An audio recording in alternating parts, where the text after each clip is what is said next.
یہ بھی حضرت جی کا ہی فیض ہے. ہمارے حضرت جی دامت برکات العالیہ جہاں تصوف و سلوک کی محنت فرما رہے ہیں وہاں علم کی روشنی میں خوب پھیلا رہے ہیں. یہ معامل الفقیر الاسلامی کے دورہ حدیث کے طالب علم تھے. میرے سب سے چھوٹے بیٹے ہیں قاری محمد جو بھی آپ کے سامنے نعت پڑھ رہے تھے. حضرت جی کی توجہ کا نتیجہ ہے. حضرت الحمدللہ جہاں علماء پیدا فرما رہے ہیں وہاں اچھے اچھے نعت خوان بھی پیدا ہو رہے ہیں. ابھی ان سے پہلے آپ قاری آیت اللہ صاحب دامت برکات العالیہ کی نعت سن رہے تھے اور ان سے پہلے قاری شفیق ثانی صاحب کی نعت سن رہے تھے. حضرت دامت برکات العالیہ نے ہر محاذ پر محنت فرمائی ہے. لوگ تو یہی سمجھتے ہیں صرف تصوف و سلوک پر محنت ہو رہی ہے. علم کی دنیا میں بھی بڑی محنت ہو رہی ہے. اس وقت محض الفقیر الاسلامی میں 40 طلباء صرف دورہ حدیث میں 1000 طلباء کا کھانا پکتا ہے محض الفقیر الاسلامی. آج ہم تو یہ سمجھتے ہیں کہ بس وہاں صرف تصوف و سلوک کی بات ہوتی ہے. حضرت نے پوری دنیا میں علم کی روشنی کو پھیلایا ہے. 2014 کی بات ہے. حضرت جی کی دعوت برکات العالیہ کی میت میں مجھے اعتکاف حضرت کی صحبت میں بیٹھنے کی سعادت نصیب ہوئی. تو وہاں اس وقت ایک مستوعات کے مدرسے کا پروگرام تھا. تو اس وقت بتایا گیا کہ اس سال جو حضرت جی کے محض الفقیر الاسلامی کے تحت جو میڈیکل کی طالبات نے امتحان دیا 14,000 ہے. تو طلباء کا اور علماء کا اس کے علاوہ حساب آپ خود لگا. اتنی محنت ہو رہی ہے میرے دوستوں. تو اس لیے ہمیں بھی چاہیے کہ ہم بھی حضرت جی کی صحبت سے فائدہ اٹھائیں. اللہ رب العالمین ہمیں ان کی قدر کرنے کی توفیق نصیب فرمائے. 1992 میں حضرت جی فرماتے تھے ہمیں کہ ایک وقت آئے گا تو کہ تم میری ملاقات کے لیے ترسا کرو گے. اور باقی اس وقت کی بات سمجھ نہیں آتی تھی کیونکہ ہمیں ہر وقت صحبت نصیب ہوتی تھی. آج پتہ چلتا ہے کہ اللہ تعالیٰ نے آج حضرت کو شکر مشروع فرما دیا ہے کہ دنیا کے کونے کونے میں سلسلہ عالیہ نقشبندیہ کا اور علم کا فیض اللہ رب العالمین حضرت جی کی وساطت سے پہنچا رہے ہیں. ذالک فضل اللہ یؤتیہ من یشاء. آج ہم پر بھی اللہ کا فضل ہوا ہے کہ آج ہم بھی حضرت جی کی صحبت میں بیٹھے ہوئے ہیں اور حضرت جی کے بھی بیان سے مستفید ہوں گے. اس لیے میں آپ کے حضرت جی کے درمیان حائل نہیں ہونا چاہتا.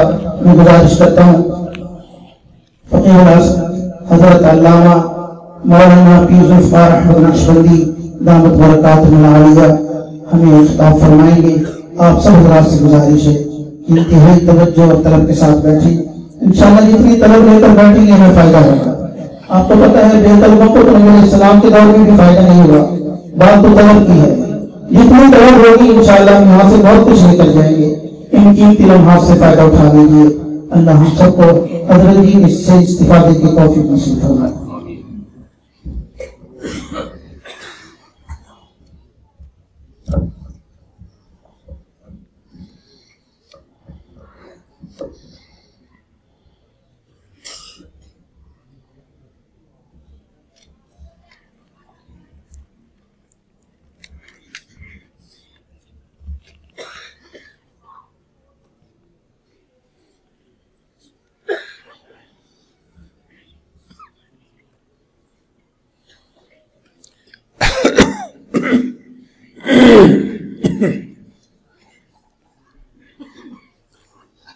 الحمد للہ وکفا وسلام علی عبادہ الذین اصطفیٰ اما بعد. اعوذ باللہ من الشیطان الرجیم. بسم اللہ الرحمن الرحیم. وَأَمَّا مَا يَنْفَعُ النَّاسَ فَيَمْكُثُ فِي الْأَرْضِ. سبحان ربک رب العزت عما یصفون وسلام علی المرسلین والحمد للہ رب العالمین. اللہم صلی علی سیدنا محمد وعلی آل سیدنا محمد وبارک وسلم. اللہ کے محبوب صلی اللہ علیہ وسلم جب دنیا میں تشریف لائے تو آپ نے صحابہ کرام کو بہترین اخلاق کی تعلیم عطا فرمائی. اتنی اچھی تربیت فرمائی کہ اللہ نے قرآن مجید میں ان کی تعریفیں کی.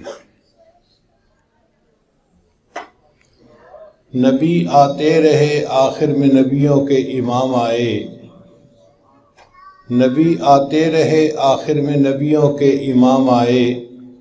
وہ دنیا میں خدا کا آخری لے کر پیام آئے. جھکانے آئے بندوں کی جبیں اللہ کے در پر، سکھانے آدمی کو آدمی کا احترام آئے۔ وہ آئے جب تو عظمت بڑھ گئی دنیا میں انسان کی، وہ آئے جب تو عظمت بڑھ گئی دنیا میں انسان کی، وہ آئے جب تو انسان کو فرشتوں کے سلام آئے۔ ایسی تربیت فرمائی کہ ایک ایسی جماعت پیدا ہوئی کہ جس کو فرشتوں سے بھی اونچا درجہ مل گیا۔ ایک چیز جو نبی علیہ السلام نے سب صحابہ کو دکھائی، اس کا نام تھا خیر خواہی۔ ہر بندہ دوسرے کا خیر خواہ۔ نبی علیہ السلام نے ارشاد فرمایا الدین النصیحہ، کہ دین سراسر خیر خواہی ہے۔ جو بندہ دیندار بننا چاہتا ہے اس کو خیر خواہ بننا پڑے گا۔ چنانچہ یہ تعلیم اتنی ان کو دی گئی کہ واقعات پڑھ کر بندہ حیران ہو جاتا ہے۔ آپ میں سے بہت سارے حضرات تاجر ہیں اور وہ تجارت کے اصولوں کو سمجھتے ہیں، مگر ذرا ایک دو واقعات سن لیجئے کہ اس وقت لوگوں کے اندر ایک دوسرے کی کتنی خیر خواہی تھی۔ ایک صحابی رضی اللہ عنہ نے گھوڑا خریدا 3000 درہم میں۔ جب گھر لائے ان کے بھائیوں نے دیکھا تو انہوں نے کہا یار یہ تو عربی نسل کا گھوڑا ہے، بہت اچھا، ہمیں تو لگتا ہے کہ یہ 4000 کی مالیت کا گھوڑا تھا اور تمہیں تو بڑی اچھی ڈیل مل گئی، 3000 میں تم لے کے آ گئے۔ انہوں نے بھائیوں کے کمنٹ سن کے دل میں ارادہ کر لیا کہ لینے والے کو اپنے گھوڑے کی قیمت کا اندازہ نہیں تھا، میں سستا لے آیا ہوں، میں اس کا نقصان نہیں کرنا چاہتا۔ اگلے دن 1000 ریال لے کر اس کے پاس واپس گئے۔ بھئی میرے بھائیوں نے گھوڑے کو دیکھا اور انہوں نے 4000 قیمت لگائی، آپ 1000 اور مجھ سے لے لیجئے۔ کچھ دنوں بعد گھر میں دعوت تھی تو کئی رشتہ دار اکٹھے ہو گئے۔ اس دور میں ہر بندہ گھوڑ سوار ہوتا تھا اور ماہر ہوتا تھا، گھوڑے کی پہچان بہت رکھتے تھے وہ لوگ۔ تو برادری کے لوگوں نے کہا یار کتنے کا ملا؟ وہ جی مجھے تو 4000 کا ملا۔ یار سچی بات تو یہ ہے کہ یہ گھوڑا تو لگتا ہے 5000 کی قیمت پہ بھی مل جاتا تو سستا سودا تھا، تمہیں اچھی ڈیل مل گئی۔ اب انہوں نے برادری والوں کے کمنٹ سنے اور اگلے دن 1000 ریال اور لے کر گھوڑے کے مالک کے پاس گئے۔ بھئی میرے برادری کے نوجوانوں نے اس کی قیمت 5000 لگائی ہے، میں آپ کا نقصان نہیں کرنا چاہتا، 1000 اور لے لیجئے۔ 3000 کا گھوڑا خریدا ہوا، 5000 پے کر چکے ہیں۔ مدینہ طیبہ میں گھوڑوں کی دوڑ ہوتی تھی۔ چنانچہ مدینہ طیبہ سے مسجد ذوالحلیفہ سے آگے جائیں مکہ مکرمہ کی طرف تو رائٹ سائڈ پر ایک میدان ہے، اس کے اوپر لکھا ہوتا ہے سباق الخیل۔ سباق الخیل کا مطلب یہ تھا کہ گھوڑوں کے دوڑ ہوتی تھی کہ کون گھوڑا فرسٹ آتا ہے۔ اب وہاں پر گھوڑ دوڑ کا مقابلہ ہوا۔ اللہ کی شان دیکھیں کہ گھوڑ دوڑ کے مقابلے میں یہ گھوڑا فرسٹ آ گیا، چیمپئن بن گیا۔ اب جس نے بھی گھوڑے کو دیکھا انہوں نے کہا جی کہ یہ گھوڑا تو 6000 کا بھی ملتا تو سستا تھا، یہ تو بڑا اعلیٰ نسل کا گھوڑا ہے، بہت تیز بھاگتا ہے۔ اب ان صاحب نے یہ بات سن کے 1000 اور دینار اپنے پاس لیا اور جا کر گھوڑے کے مالک کو دیا۔ بھئی آپ کو اپنی چیز کی قیمت کا پتہ نہیں تھا، چیز قیمتی تھی، آپ نے سستی بیچی 3000 میں، میں آپ کا نقصان نہیں کرنا چاہتا، 1000 اور لے لیجئے۔ انہوں نے 3 کی جگہ 6000 اس کو پے کر دیے۔ کبھی آپ نے سوچا کہ کوئی ایسا بھی سودا ہو سکتا ہے کہ بیچنے والا 3000 میں بیچے اور خریدنے والا 3000 دینے کے بعد 3000 اور دے کہ میں آپ کا نقصان نہیں کرنا چاہتا۔ چنانچہ کتابوں میں لکھا ہے کہ عمر لانو کے دور میں ایک صاحب نے زمین بیچی اور دوسرے نے زمین خریدی، زرعی زمین تھی۔ جنہوں نے زمین خریدی انہوں نے سوچا کہ میں گہرا ہل چلاتا ہوں تاکہ فصل اچھی ہو جائے۔ جب انہوں نے گہرا ہل چلایا تو ایک جگہ پر ایک بکسا تھا جس میں سونے چاندی کا خزانہ تھا۔ اب وہ بکسا نکل آیا۔ ہم ہوتے تو ہم دائیں ہاتھ سے بکسا اس طرح اٹھاتے کہ بائیں ہاتھ کو پتہ ہی نہیں چلتا، لیکن وہ سچے لوگ تھے۔ سوچنے لگے میں نے تو مالک سے زمین خریدی ہے، خزانہ تو نہیں خریدا۔ اگر خزانہ نکلا ہے تو یہ میرا نہیں، یہ زمین کے پہلے مالک کا ہے۔ چنانچہ وہ بکسا لے کے اس مالک کے دروازے پر آ گئے۔ میں نے آپ کو زمین کی قیمت دی تھی اور زمین میں سے یہ خزانہ سونے چاندی کا نکلا، یہ تو بہت مالیت ہے، قیمتی ہے، یہ میرا نہیں، یہ آپ کا ہے۔ اس نے کہا سبحان اللہ، جب میں نے زمین بیچ دی اب زمین سے جو فائدہ نکلے گا وہ تمہارا ہوگا، تو میں تو میاں فارغ ہو چکا، دے چکا۔ اب اگر فائدہ نکلا ہے تو یہ خزانہ تمہارا ہے، میرا نہیں۔ لو جی آپس میں اختلاف رائے ہو گیا۔ تو قاضی کی عدالت میں مقدمہ آیا، ایک کہتا تھا جی میرا حق نہیں، دوسرے کا حق ہے۔ وہ کہتا تھا نا جی نا میرا حق نہیں، اس کا حق ہے۔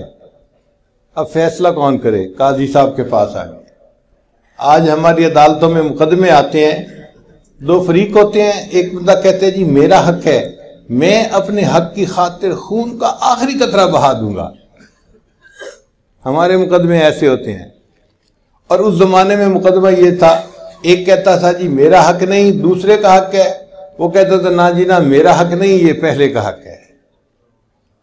قاضی نے دونوں کی بات سنی، وہ بھی بڑے سمجھدار تھے، انہوں نے ان سے ذرا گھر کے حالات بھی پوچھے۔ پھر انہوں نے کہا کہ دیکھو بھائی میں اس میں ججمنٹ تو نہیں دے سکتا کہ بھائی کس کا حق ہے اور کس کا حق نہیں ہے، البتہ ایک مشورہ دے سکتا ہوں۔ جی قاضی صاحب کیا مشورہ؟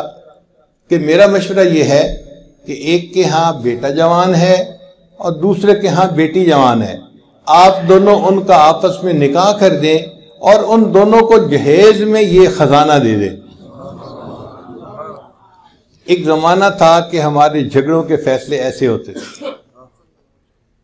آج تو عدالتوں کے اندر عداوتیں مل رہی ہوتی ہیں، بڑھ رہی ہوتی ہیں، اس لیے کہ ہمارے اندر خیر خواہی نہیں بدخواہی آ گئی۔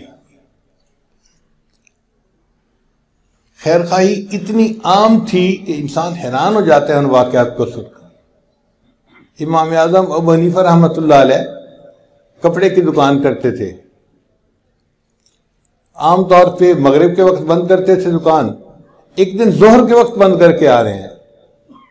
کسی نے کہا نعمان دکان بند کر دی؟ جی بند کر دی۔ کیوں اتنے جلدی بند کیوں کی؟ کہنے لگے کہ آسمان پر بادل ہیں اور ویزیبلٹی کم ہے اور گاہک کو کپڑے کی کوالٹی کا اندازہ نہیں ہوتا اندھیرے کی وجہ سے، میں نے دکان بند کر دی کہ اس حال میں کوئی کم قیمت کپڑے کو قیمتی سمجھ کے نہ خریدے، میری وجہ سے کسی کو دھوکہ نہیں ہونا چاہیے۔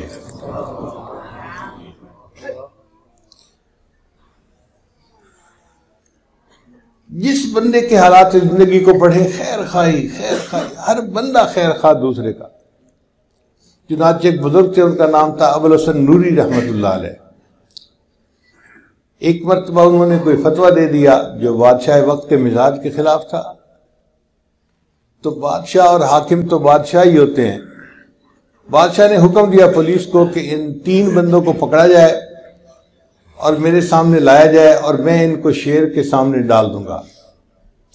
اس زمانے کی سزاؤں میں جیسے ہوتا ہے نا پھانسی لگانا، ایک سزا یہ بھی ہوتی تھی کہ بندے کو کھڑا کر کے اس کے اوپر بھوکا شیر چھوڑ دیا جاتا تھا، تو شیر اس بندے کو کھا لیتا تھا، مار دیتا تھا۔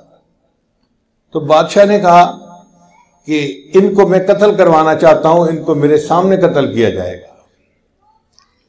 پولیس نے 3 بندوں کو پکڑ لیا۔ جب بادشاہ سلامت آئے تو انہوں نے دیکھا کہ ابوالحسن نوری آگے کھڑے ہیں اور باقی 2 علماء اس کے پیچھے کھڑے ہیں۔ بادشاہ کے دل میں ابوالحسن نوری کے بارے میں عقیدت بھی تھی، وہ ان کو بزرگ سمجھتا تھا۔ اب اس نے سوچا کہ میں کسی طرح ابوالحسن نوری کو تو بچا لوں اور باقی لوگ قتل کروا دوں گا، لیکن ابوالحسن نوری پہلے کھڑے ہیں۔ اس نے کہا اچھا یار یہ جگہ اچھی نہیں ہے، جلاد کو کہا کہ ان کو دوسری جگہ کھڑا کرو۔ جب دوسری جگہ کھڑا کیا تو ابوالحسن نوری پھر سب سے آگے۔ اس نے پھر کہا یہ جگہ بھی اچھی نہیں ہے، فلاں جگہ لے کے آؤ ان کو۔ مقصد یہ تھا کہ جب ترتیب بدلے گی تو کوئی اور آگے آئے گا، میں اس کو قتل کروا دوں گا اور ابوالحسن نوری کو معاف کر دوں گا۔ لیکن ابوالحسن نوری پھر تیسری جگہ پہ بھی آگے۔ تو بادشاہ بڑا حیران، اس نے ان کو بلا کے کہا ابوالحسن نوری کیا مسئلہ ہے کہ 3-4 جگہ پہ میں نے کھڑا کیا، ہر جگہ تم ہی آگے کھڑے ہوئے، یہ اتفاقاً ہو گیا یا ارادتاً تم نے ایسے کیا؟ ان کا جی میں نے ارادتاً سب سے آگے کھڑا ہوا۔ بادشاہ نے کہا آپ کو پتہ ہے کہ میں نے قتل کروانا تھا؟ ان کا ہاں مجھے پتہ ہے کہ آپ نے قتل کروانا تھا، میں سب سے آگے کھڑا ہوا۔ اس نے کہا اس کی وجہ کیا آگے کھڑے ہونے کی؟ تو ابوالحسن نوری نے جواب دیا میں اس لیے آگے کھڑا ہوا کہ آپ جتنی دیر مجھے قتل کرنے میں لگائیں گے میرے باقی 2 علماء کو اتنا دیر اور زندہ رہنے کا موقع مل جائے گا۔ جتنی دیر مجھے قتل کرنے میں لگے گی اتنی دیر دوسرے علماء کو اور زندہ رہنے کا موقع مل جائے گا۔ اتنی خیر خواہی ہوتی تھی۔ اللہ اکبر کبیرہ۔ جن دنوں میں بغداد مسلمانوں کا مرکز تھا تو کافروں نے ایک بندے کو بھیجا کہ جاؤ اور مسلمانوں کے ماحول معاشرے میں جا کر دیکھو کہ کون سی خاص چیز ہے کہ یہ مسلمان دنیا میں فاتح بنتے جا رہے ہیں، جہاں جاتے ہیں فتح ان کے قدم چومتی ہے۔ تو وہ CID کا بندہ آیا بغداد شہر میں، اس کو بھوک لگی ہوئی تھی، اس نے سوچا کہ میں چلو ریسٹورنٹ پہ کھانا کھا لیتا ہوں۔ تو ایک جگہ وہ ریسٹورنٹ پہ بیٹھا کہ میں کھانا کھاتا ہوں، اس نے آرڈر دیا چپلی کباب کا، فرض کرو۔ اب وہ جب کھانا کھا رہے ہیں نا تو اس نے دیکھا کہ قریب ایک اور بندہ بھی بیٹھا ہے دوسرے ٹیبل پہ اور وہ بار بار اس کو دیکھ رہا ہے۔ اس سے دل میں سوچا میں چونکہ دوسرے ملک کا بندہ ہوں، یہ مجھے بار بار دیکھ کے پہچاننے کی کوشش کر رہا ہے کہ یہ کون ہے۔ خیر وہ دوسرے بندے نے کھانا کھا لیا اور اٹھ کے چلا گیا۔ تھوڑی دیر کے بعد اس بندے نے کھانا مکمل کیا تو اس نے سوچا کہ میں جاتا ہوں اور جو کاؤنٹر پہ بندہ ہے اس کو میں پیمنٹ کرتا ہوں۔ تو کاؤنٹر پہ جا کے اس نے کہا بھائی میں نے کھانا کھا لی، اب مجھے بتائیں کہ میں نے کتنے پیسوں کی پیمنٹ کرنی ہے۔ اس نے کہا جناب آپ کے پیسوں کی تو پیمنٹ ہو چکی۔ اس نے کہا وہ کیسے؟ کہنے لگا کہ تمہارے ساتھ ایک اور بندہ بیٹھا کھانا کھا رہا تھا جو تمہیں بار بار دیکھ رہا تھا، وہ اپنے کھانے کی پیمنٹ کرنے کے لیے میرے پاس آیا، مجھے کہنے لگا کہ یار مجھے یہ بندہ پردیسی نظر آتا ہے اور یہ کھانا کھا رہا ہے، یہ میرا مہمان ہے، اس کی پیمنٹ میں کر دیتا ہوں، بتانے کی ضرورت اس لیے نہیں کہ اجر تو مجھے اللہ نے دینا ہے۔ وہ تمہاری پیمنٹ کر کے بھی چلا گیا اور تمہیں بتایا ہی نہیں کہ تمہارے کھانے کی پیمنٹ وہ کر کے گیا۔ وہ بڑا حیران ہوا، اچھا یہ مسلمان اتنے ایک دوسرے کا خیال رکھنے والے ہوتے ہیں۔ آگے چلا، پھر اس کے خیال آیا کہ دن کی تو روشنی ہے، رات کو تو روشنی نہیں ہوتی، اس زمانے میں بجلی نہیں تھی، چراغ جلتے تھے، تو اندھیرا ہو جائے گا تو مجھے تو مشکل پیش آئے گی، بہتر ہے کہ میں کوئی بیٹری خرید لوں۔ تو اس نے ایک دکاندار کو کہا کہ مجھے 3 سیل والی بیٹری چاہیے۔ اس نے کہا جناب 3 درہم میں مل جائے گی آپ کو۔ اچھا بھائی دے دو۔ تو دکاندار کہنے لگا یہی چیز اس قیمت میں سامنے والے دکاندار سے مل جائے گی، میری بجائے یہ چیز آپ وہاں سے خرید لیں۔ وہ حیران تو بڑا ہوا کہ دکاندار اپنے گاہک کو ایسے تو نہیں بھیجتا کسی اور کے پاس۔ وہ گیا تو وہ چیز اس کو 3 درہم کی اس دکاندار سے مل گئی، اس نے خرید لی۔ پھر واپس آیا، بھئی آپ کے پاس چیز تھی نہیں یا آپ مجھے بیچنا نہیں چاہتے تھے؟ اس نے کہا بھئی چیز بھی تھی، میں بیچنا بھی چاہتا تھا، تو پھر مجھے سامنے والے دکاندار کے پاس کیوں بھیجا؟ اس نے کہا یار میں دیکھتا رہا آج میرے پاس تو کافی گاہک آ گئے، وہ میرا سامنے والا جو بھائی ہے نا اس کے پاس کوئی گاہک نہیں آیا، میں نے سوچا آپ یہ چیز اس سے خرید لیں، اس کو کچھ نفع ہو جائے گا اور اس کے بیوی بچوں کا رات کا گزارا آسانی سے ہو جائے گا۔ یعنی ساتھ ساتھ جو دکاندار ہوتے تھے وہ ایک دوسرے کے اتنے خیر خواہ، ایسے لگتا ہے جیسے کسی اور جہان کی باتیں کر رہے ہیں ہم، مگر واقعی وہ لوگ ایک دوسرے کے اتنے خیر خواہ تھے، اتنے خیر خواہ تھے کہ ان کے واقعات پڑھ کر بندہ حیران رہ جاتا ہے کہ ایک بندہ دوسرے کا اس قدر بھی خیر خواہ ہو سکتا ہے۔ نبی علیہ السلام نے 2 لفظوں میں بات سمیٹی، فرمایا الدین النصیحہ، دین سراسر خیر خواہی ہے، دین خیر خواہی کا دوسرا نام ہے۔ جو بندہ خیر خواہ ہوتا ہے وہی دیندار ہوتا ہے، اور جو دیندار ہوتا ہے وہ یقیناً خیر خواہ ہوتا ہے۔ بدخواہ انسان کا دین سے کوئی واسطہ نہیں ہوتا۔ اور آج دیکھو تو ہم بھائی بھائی ہوتے ہیں ایک دوسرے کے بدخواہ، دوست ہوتے ہیں ایک دوسرے کے بدخواہ، پڑوسی ہوتے ہیں ایک دوسرے کے بدخواہ، دونوں ایک محنت میں لگے ہوتے ہیں ایک دوسرے کے بدخواہ، ایک مسجد میں نماز پڑھتے ہیں، ادھر بھی داڑھی اور ایک دوسرے کے بدخواہ بنے ہوتے ہیں۔ ایک مسجد میں نماز پڑھنے والے محلے دار ہیں اور ایک دوسرے کے بدخواہ بنے ہوتے ہیں۔ ایسے لگتا ہے کہ جیسے ہمیں تو خیر خواہی کسی نے سکھائی نہیں ہوتی۔ خیر خواہی اللہ کو اتنی پسند ہے کہ قرآن مجید کی ایک سورت کا نام اللہ نے رکھا النمل۔ نمل کہتے ہیں چیونٹی کو۔ بندہ حیران ہوتا ہے، اللہ کا کلام قرآن عظیم الشان، اور اس میں ایک سورت کا نام چیونٹی کے نام پر رکھا گیا۔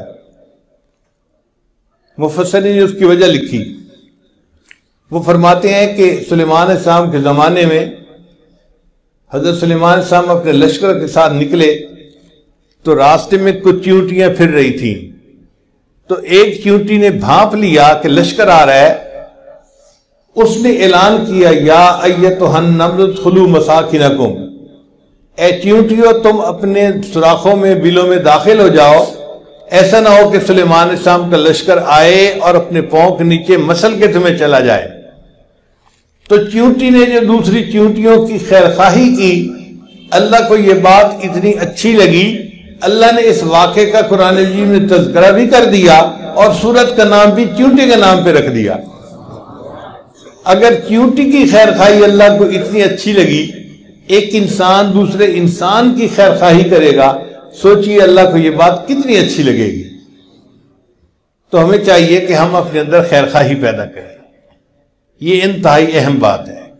جو انسان خیر خواہ ہے وہ اللہ کو پسند ہے، اور بدخواہ انسان اللہ کو بالکل پسند نہیں ہوتا۔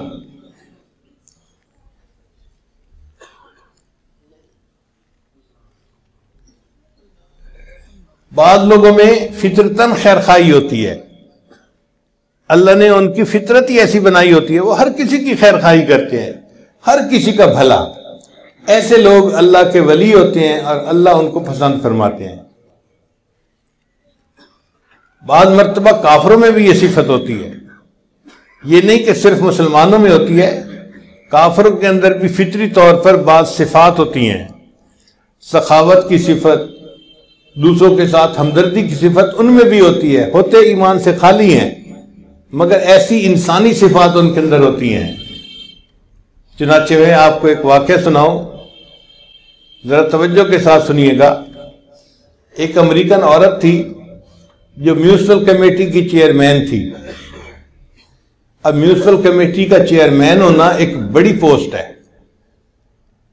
بڑی اس کی تنخواہ تھی، اور وہ امیر عورت ایک بڑی کوٹھی میں رہتی تھی۔ اللہ کی شان دیکھیں کہ اس کی ریٹائرمنٹ ہوئی تو اس کو $5 لاکھ بینیفٹ ملا اپنی نوکری کا،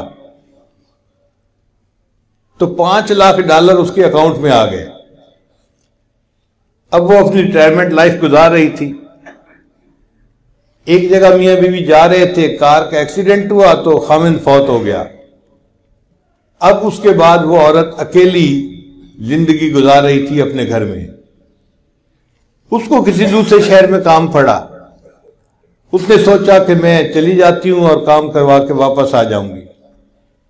اس نے اپنی گاڑی نکالی، بڑی گاڑی تھی 4x4، اور ڈرائیو کر کے وہ دوسرے شہر گئی۔ جب واپس آ رہی تھی نا تو راستے میں ایک جگہ اس کی گاڑی کا ٹائر پنکچر ہو گیا اور اس کو گاڑی روکنی پڑی۔ اب اس نے نیچے اتر کے دیکھا تو بڑی گاڑیوں کے ٹائر بہت وزنی ہوتے ہیں، عورت ذات کمزور ہوتی ہے، اس کے لیے اکیلا اس کو بدلنا مشکل ہوتا ہے۔ اب وہ عورت بڑی پریشان، جگہ بھی ایسی تھی کہ جہاں پر وہ پولیس کو نہیں بلا سکتی تھی مدد کے لیے۔ اب وہ سڑک کے کنارے کھڑی ہے اور ہاتھ دے رہی ہے کہ کوئی رکے اور میری ہیلپ کرے۔ وہ دن کے 10-11 بجے کا وقت تھا، لوگ اپنے اپنے کاموں میں مصروف تھے، کوئی رکنے کو تیار نہیں تھا۔ گاڑیاں آتی تھی قریب سے گزر جاتی تھی، آتی تھی قریب سے گزر جاتی۔ 1 گھنٹہ دھوپ پہ کھڑے رہنے سے اس کی حالت بہت خراب ہو گئی، پسینے پسینے، اور وہ پریشان کھڑی ہے کہ پتہ نہیں میں اس مصیبت سے کیسے نجات پاؤں گی، کون میری مدد کرے گا۔ اچانک ایک نوجوان لڑکا تھا، اس نے گاڑی روکی اور پوچھا کہ آپ یہاں کیوں کھڑی ہیں؟ اس نے کہا بھائی میں نے اپنی گاڑی کا ٹائر بدلنے اور مجھے ہیلپ کی ضرورت ہے۔ اس بچے نے گاڑی سائڈ پہ لگائی اور آ کے گاڑی کو دیکھا، ٹائر کو دیکھا، اور جب اس عورت کو دیکھا نا کہ اس کو پسینہ آیا ہوا ہے اور کپڑے اس کے بھیگے ہوئے ہیں جیسے کوئی نہایا ہوا ہوتا ہے، تو اس کو محسوس ہوا کہ یہ عورت تکلیف میں ہے۔ اس نے اس عورت کو کہا کہ دیکھیں میں نوجوان ہوں، میں اکیلا یہ ٹائر چینج کر سکتا ہوں، آپ فکر نہ کریں، آپ اتنی دیر دھوپ پہ نہ کھڑی ہوں، آپ میری گاڑی کے اندر جا کر بیٹھ جائیں، ایئر کنڈیشن چل رہا ہے تو میں گاڑی کا ٹائر بدل دیتا ہوں۔ اب یہ عورت جب اس کی گاڑی میں آ کر اگلی سیٹ پر بیٹھی نا اور اس کو ایئر کنڈیشن کی ٹھنڈی ٹھنڈی ہوا لگی تو اب اس کے ذرا ہوش اور ٹھکانے آئے۔ اب یہ دیکھ رہی ہے ونڈ سکرین میں سے کہ وہ لڑکا گاڑی کا ٹائر چینج کر رہا ہے۔ اس کے ذہن میں خیال آیا کہ یہ کتنا اچھا لڑکا ہے کہ جس نے میری گاڑی کے ٹائر کو چینج کرنے کے لیے گاڑی روکی۔ اگر میں اس کو $500 ہدیہ دے دوں، گفٹ دے دوں تو کوئی مشکل تو بات نہیں ہے میرے لیے۔ میرے اکاؤنٹ میں تو $5 لاکھ پڑے ہوئے ہیں۔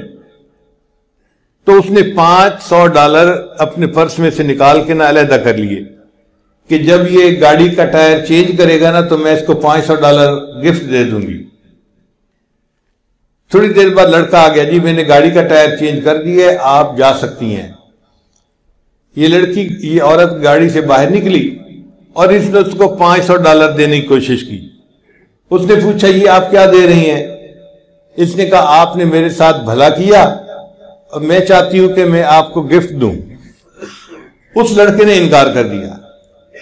اس نے آگے سے جواب دیا "It is objective of my life to help others"۔ یہ میری زندگی کا مقصد ہے، میں دوسروں کی مدد کرتا ہوں۔ When I help someone I feel happy۔ جب میں کسی کی مدد کرتا ہوں نا مجھے دلی سکون ہوتا ہے، بس یہی میرے لیے اجرت کافی ہے۔ یہ عورت اور متاثر ہوئی کہ اچھا دنیا میں ایسے لوگ بھی ہوتے ہیں۔ چنانچہ یہ اپنے گھر کی طرف چل پڑی اور یہ فکرہ اس کے ذہن میں گھوم رہا تھا "It is objective of my life to help others۔ When I help someone I feel happy۔ یہ میری زندگی کا مقصد ہے، میں دوسروں کی مدد کرتا ہوں، جب میں کسی کی مدد کرتا ہوں مجھے دلی سکون ملتا ہے، میرے لیے یہی اجرت کافی ہوتی ہے۔ اب یہ اس فکرے کو بار بار اپنے ذہن میں دہرا رہی ہے اور گاڑی چلا رہی ہے۔ پھر اس کو محسوس ہوا کہ مجھے بھوک لگی ہے۔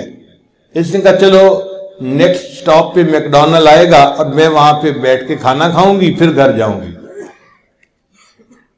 چنانچہ میکڈونلڈ پہ جا کے اس نے گاڑی روکی اور وہاں جا کے اس نے گانے کا آرڈر دیا۔ اب اس کے سامنے جو ویٹرس کھانا لائی نا لڑکی، وہ لڑکی حاملہ تھی۔ ہمارے ہاں تو عورتیں کھلے کھلے لباس پہنتی ہیں تو جسم کی ساخت کا اتنا زیادہ اندازہ نہیں ہوتا۔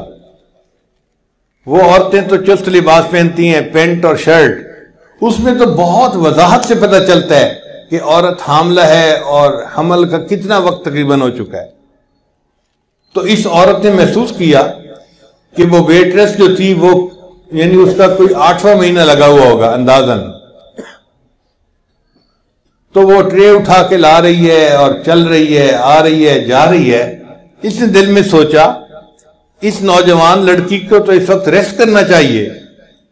لگتا ہے کہ یہ غریب لڑکی ہے اور اس کو تنخواہ پیسے کی ضرورت ہے، اس لیے یہ چھٹی نہیں کر رہی، ورنہ اگر پیسہ ہوتا تو یہ چھٹی کر کے آرام کرتی.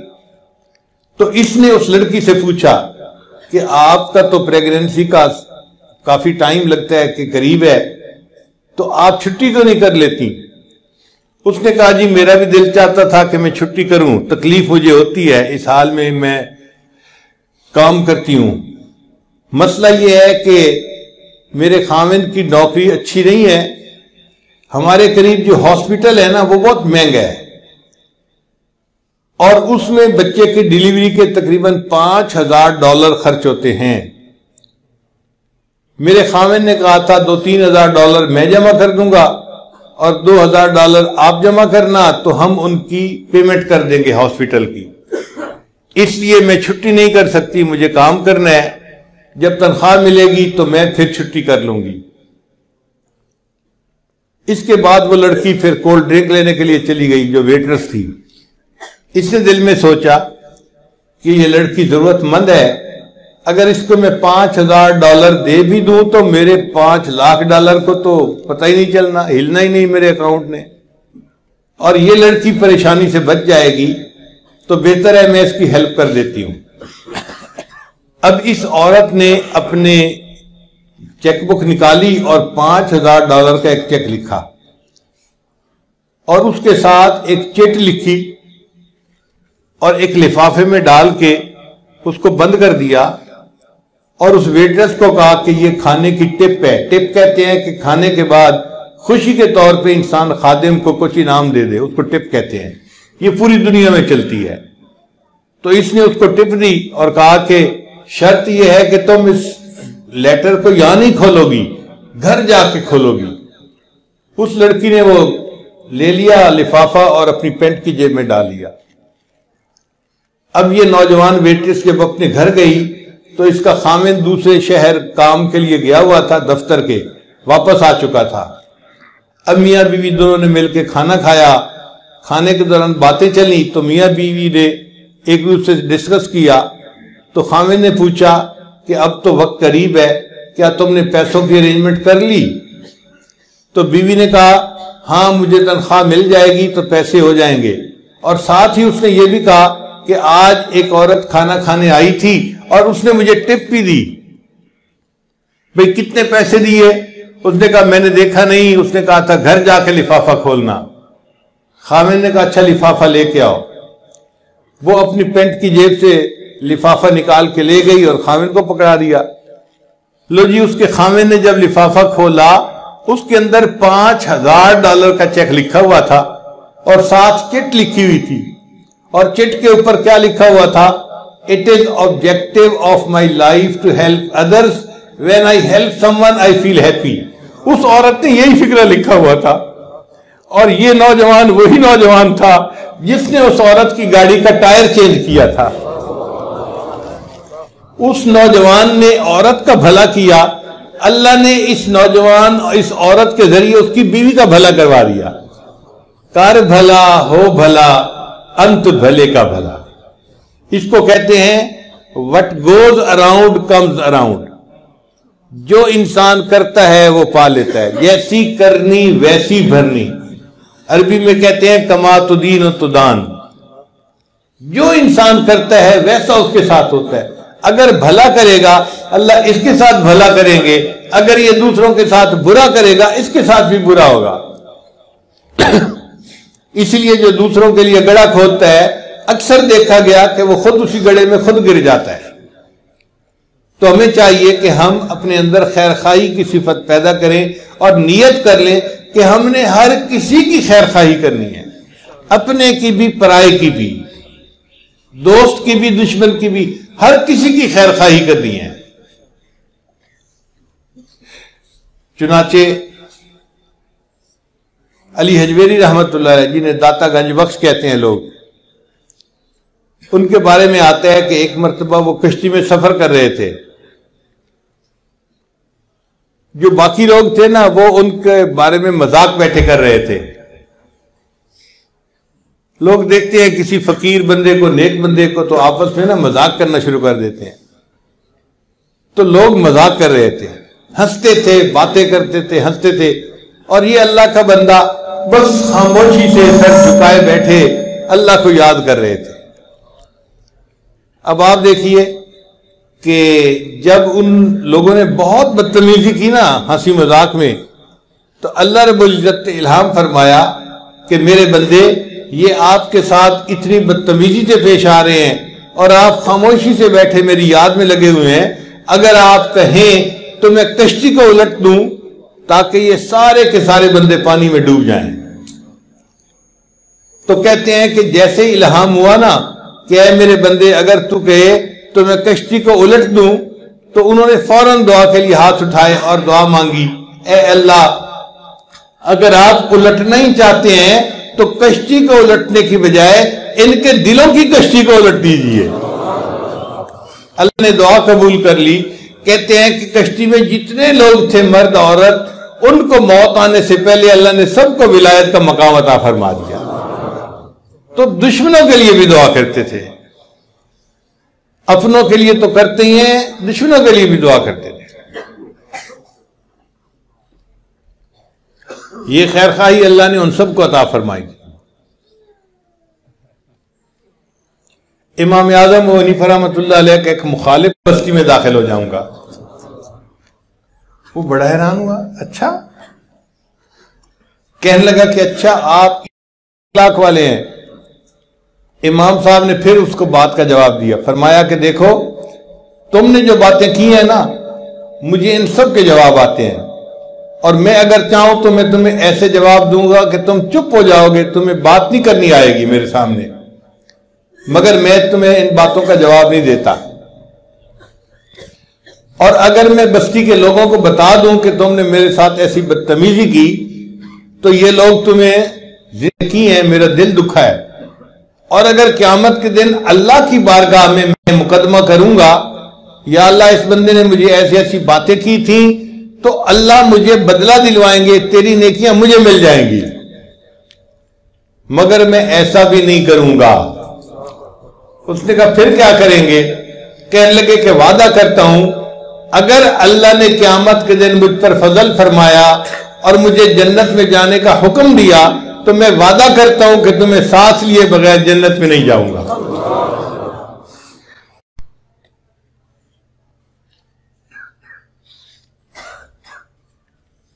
اور لوگ جواب پتہ کیا دیتے ہیں؟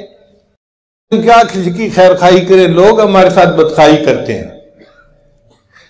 بھائی لوگ بدخواہی کرتے ہیں تو اس کا جواب یہ تو نہیں کہ ہم بھی بدخواہی کریں، ہمیں خیر خواہی کرنی چاہیے. آپ بتائیں ایک کپڑا اگر پیشاب سے ناپاک ہو جائے تو وہ پیشاب سے پاک تو نہیں نہ ہو سکتا، پیشاب کے ساتھ دھونے سے. پاک پانی سے دھویا جائے گا تب پاک ہوگا. اس نے بدخواہی کی اور جواب میں ہم بھی بدخواہی کر دیں گے تو اس کا مقصد یہ تھا کہ حضرت صاحب NOC دے دیں پھر میں جانوں. تو اللہ والے بھی بڑے سمجھدار ہوتے ہیں، حضرت سمجھ گئے اس کی نیت کو. اس نے کہا کہ حضرت وہ میرے راستے میں بہت کانٹے بچھاتے ہیں، میں کیا کروں؟ حضرت نے فرمایا اے بھائی اگر کوئی تیرے راستے میں کانٹے بچھائے تو تم اس کے راستے میں کانٹے نہ بچھانا، ورنہ ساری دنیا میں کانٹے ہی ہو جائیں گے. اگر کوئی تیرے راستے میں کانٹے بچھائے تو تم اس کے تو چاندی کے سکے جب ہاتھوں میں زیادہ چلتے تھے نا تو اوپر ذرا خراب ہو جاتا تھا، گھس جاتا تھا، تو دکاندار کہتا تھا یہ سکہ کھوٹا ہے، واپس کر دیتا تھا. ہمارے اپنے ساتھ کئی مرتبہ ایسا ہوا، ہم دکاندار کے پاس پیسے لے کر گئے، اس نے کہا بھائی یہ جو 98 ہے نا یہ کھوٹی ہے، واپس کر دیتا تھا. ذرا پڑھنا مشکل ہوتا تھا اس کا. ان کی عادت عجیب تھی عثمان خیر آبادی رحمت اللہ علیہ کی. ان کے پاس کوئی ایسا کھوٹا سکہ لے کے آتا تو وہ چارپائی پر لیٹے ہوئے تھے، اچانک انہیں محسوس ہوا کہ بس